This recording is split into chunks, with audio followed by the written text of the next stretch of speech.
Yeah, sounds great. So our next speaker is Professor Jing Zhao. Professor Zhao is currently an associate professor at the San Diego State University. Before joining the SDSU, he held faculty positions at California State University, Los Angeles, and conducted postdoctoral research at the University of Kentucky, Florida State University, and the University of Wisconsin. She obtained her PhD degree in the food science from the University of Kentucky and earned dual BS degrees from the China Agriculture University. So today she will be presenting on harnessing AI for enhanced protein functionality and the allergen safety. Let's welcome Professor Jing Zhao. Okay, so first, I would like to thank CAPS and the moderators for inviting me to this event, and it's a great honor for me to be here and share my study with all of you. So today I'll be talking about the harnessing AI for enhanced protein functionality and allergen safety. So as the speaker has introduced, my research have been always surrounding food proteins. I started working with protein characterization since I was an undergraduate at China Agriculture University.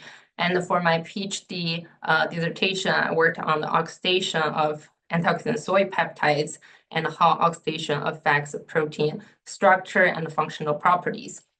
And I got into the flavor study by analyzing, characterizing, and removing all flavors in plant proteins.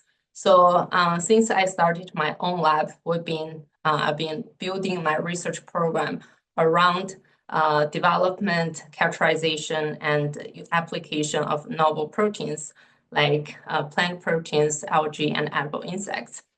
So over the years, as I study the protein characterization and functionalities, there has been always some questions, since there are so many studies out there. If you do a search on food protein functionality on Google Scholar, you will easily find over 2 million studies out there. So on one hand, the protein functionalities is a simple topic. So there are typically 7, 8 basic functional properties that are commonly analyzed. But on the other hand, it's a very complicated topic as it can be affected by protein structure and all the other molecular properties, right? Like as some of the ones shown here. Dr. Zediarol gave a very good introduction of how the starting materials can affect the protein properties. And also the protein functionalities are affected by its extraction methods and all its environmental or external conditions like pH, ionic strength, temperature, the different pre-treatment conditions and the modification methods. Also, as Dr. Rao has shown in her presentation, the different ways of modifying protein properties, as well as the additives, right? Like, for example, the co-extruded, sprayed salt in Dr. Rao's study. So there has been a lot of different factors that can affect the protein functionality. As an industry or someone who are utilizing the ingredients, even though there are so many studies out there, people still have to test each individual ingredient before they can use it in their product. So ever since I was a graduate student, I always have the dream of coming up with a simple mathematical equation that can help predict the protein properties. Right? So far that hasn't been available. So that suggests the biological systems of protein is even more complicated than the whole universe. So with the AI technologies becoming more mature in the recent years, I see the hope of achieving my dream. So I was very excited to be able to apply some of the AI technologies to protein study. So today I'll talk about two currently ongoing research in my group. The first one is to using a model to predict protein gelation properties. So in this study, we developed a regression model that can predict protein gel properties. So here's the flow chart showing the overall kind of like design of the project. So we first collected the data from literatures and then compiled it into a Excel document and then feed it into the model. The model was trained using a five-fold cross-validation method, which I'll explain later. And then the models were evaluated for its performance matrix and the residual analysis. Lastly, we also did the feature importance analysis, which tells us which factor has the largest impact on the predicted parameter. So starting from the data collection and the processing, we chose gel hardness and water holding capacity as the two dependent variables we want to predict. And then we included 17 independent variables, including protein type, pretreatment, different pretreatment, pH, ionic strengths, heating conditions, additives, and all those. Then this table shows the performance matrix of gel hardness models. The first column shows the different models we tested, and then the following columns shows some of the quality parameters. R square is the coefficient of determination. So basically, this shows how well the model can explain the variations. Then generally, we want R square to be higher and close to 1, but this R square value needs to be carefully used in combination with MAE and MSE. So MAE is the mean absolute error. So basically how close the predicted value is to the experimental value. Now MSE is the mean squared error. The last column, R square for the CV, CV stands for the five-fold cross-validation. So this is the method we used for training the model. So in this method, we split the data set into 5 equal portions. And each subset is used as a test data set, while the other 4 portions will be used to train the model.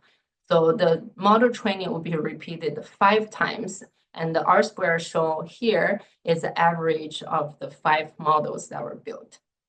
So from the results, you can see XGBoost and the CATBoost were the top models that performed pretty well with the R square over 0.95. The MSE values are high and it's not ideal. So for MSE, it can be significantly affected by extreme values or outliers. So if we look at the next graph here, the graph on the left shows the correlation between the predicted and experimental gel hardness values. The red dotted line is the ideal situation, meaning the predicted value equals to the experimental value. So the closer the data points are to this line, the better the prediction. So you can see, even though most of the data points are close to the line, there are some extreme values which are considered outliers that can increase the MSE. So the graph on the right shows the distribution of residues. Again, so the residues, we want it to be 0 or close to 0. So most of the data points do distribute around 0. And from this graph, we can also, besides the distribution, we can also look at the skewness and kurtosis. So for skewness, that's a parameter to indicate how normally distributed it is. So a normally distributed population would have a skewness of 0. Then for kurtosis, this is the parameter that measures the likelihood of having outliers. So you can, kurtosis value of 3 is being considered normal. So in this case, the kurtosis value is a little bit high. So also suggesting there are a lot of extreme values. So this is just from the data set, which is requires some further examination. Then lastly, we look at the feature importance. So this analysis can reveal which factor determines the predicted value the most. So some of the most important factors, like in this case, a protein type was shown as the most important factor. So far in our analysis and model, we didn't separate all the secondary structure, amino acid composition individually. So we group all that molecular properties into protein type. So that's understandable. That contributes to a significant portion of the prediction. And then some parameters of intermediate importance would be the treatment time, additives, protein concentration, pH. And some values would have relatively low importance, like the storage time for the gels, which makes sense and aligns with our understanding. Similarly, we did the same thing for water holding capacity. One thing different from the gel hardness is for these models, instead of using just a simple model like XGBoost, CatBoost, we used a combination of multiple models, like we call those blended models. And the best model shown was the optimized final met ensemble, and it gives a good R-square value and also good MAE and MSE. So from these residue analysis, you can also see the skewness and the kurtosis value of this model for water holding capacity was also very good. Skewness was close to 0, and kurtosis value was close to 3.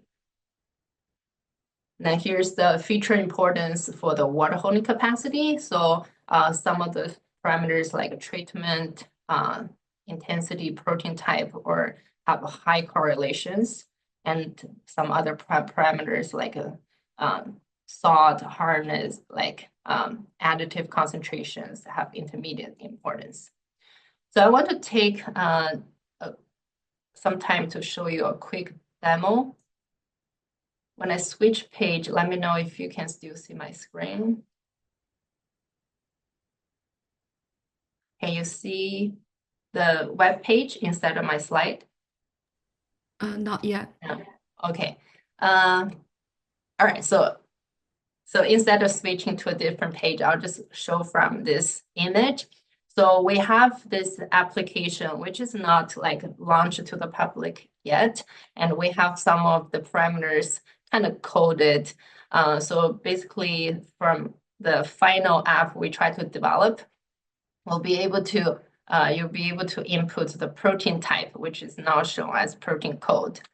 So here, that's where you choose either soy, pea, mung bean, or fava bean protein, and then choose the protein concentration, treatment, different pH, and then it'll give you the prediction of the expected gel hardness. We have another feature which is not shown here, is to group it into weak or strong gels. So that gives kind of like a classification of the gel type. So this study is still ongoing. You can see like we have a big goal of predicting all the protein functionalities and maybe even flavors. But at this point, we're starting with protein gel properties. A big challenge right now is the amount and quality of data. These models were built with 1,000 to 1,500 data points, but our goal is to use at least 10,000 or more data points. And also, so far, the data is using literature results. And, like different studies use different methods and different labs have different conditions. So there's are huge variations. In this area, we're working on establishing collaborations with different research groups and try to generate some high quality results and data sets using standardized method. Then right now, we're also working on the validation of the model we've built by generating some predicted conditions and test it in the lab. In a long term, we aim to build a combined model for different protein functionalities instead of just predict gel hardness or water holding capacity. So moving on to another study that we worked on, we adopted a protein language model to predict the allergens in microalgae. So we know microalgae has been identified as a sustainable food source. We currently are working on a USDA-funded project to look at to study microalgae as food items. Based on the reviewer's comment, we added this part of study to evaluate the allergen safety of microalgae. So one interesting question is, do we need to worry about the allergens? Since microalgae haven't been widely adopted as a food item, there have been very little cases of allergen towards microalgae. But from the studies, there have been a few cases reported of anaphylaxis reaction towards the spirulina. So in our study, we utilized a model developed by Dr. Yonghui Li from Kansas State University to predict the allergen potential of the proteins in microalgae. So in this protein language-based model, which is called the PRM4-ALK, it was able to achieve state-of-the-art performance with high accuracy, sensitivity, and specificity, which outperformed most of the other prediction tools out there. So specifically in our study, we obtained the over 11,000 sequences of Chlorella vulgaris from UniPro, and then used another program, CD-HIT, to screen off the repeated sequences. Then we have all these sequences fed into the PLM4-ALK, and from the analysis, it shows that majority of the proteins have low potential of being an allergen, which is understandable. And then there are 505 sequences that were identified to have over 0.9 probability of being an allergen. Okay, so from this analysis, this program only shows if a protein has allergen potential, but it doesn't show us why. So we did some further analysis using our Python to look at what factors contributes to these allergens. So from the PCA analysis, by comparing the group with high allergen potential and the other groups, other proteins, we identified three main factors: the instability, the beta sheet content, and the aromaticity of the protein as a factor promoting the allergenicity. So first, from the instability index, you can see the groups with high allergen potential had lower instability, which means those proteins are more stable. And then they also tend to have higher amount of beta sheet and a higher amount of aromatic amino acid. Another analysis we did was to look at the protein families these potential allergens fall into and their cross-reactivity with existing or known allergens. So here's just one example for prophyllene that is showed cross-reactivity with some of these known allergens that have been reported. Okay, just in conclusion, so from this study, we found over 500 proteins in Chlorella vulgaris that have high over 0.9 probability of being potential allergens. And also these proteins exhibit the lower instability, more beta sheet, and higher aromacity, as well as showing potential cross-reactivity with no allergens. So for the next step, we'll select some top candidates and expressing the recombinant allergens for immunoassay studies. We're currently working with a collaborator on genome scale metabolic modeling. So this is modeling for algae that can manipulate its composition. So we'll adopt the tool to help lower or get rid of some of these potential allergies. So that's another future step. All right, with that, I would like to acknowledge some of the agencies that funded the study, including the AI Bobby, which is an AI company that we're collaborating with, the SDSU Research Foundation, and Research and Division of Research and Innovation, and USDA, and also my collaborators and the students who worked on this project. Okay. Thank you, and I'll take any questions you have. So thank you, Dr. Zhao, for this very great and cutting edge presentation.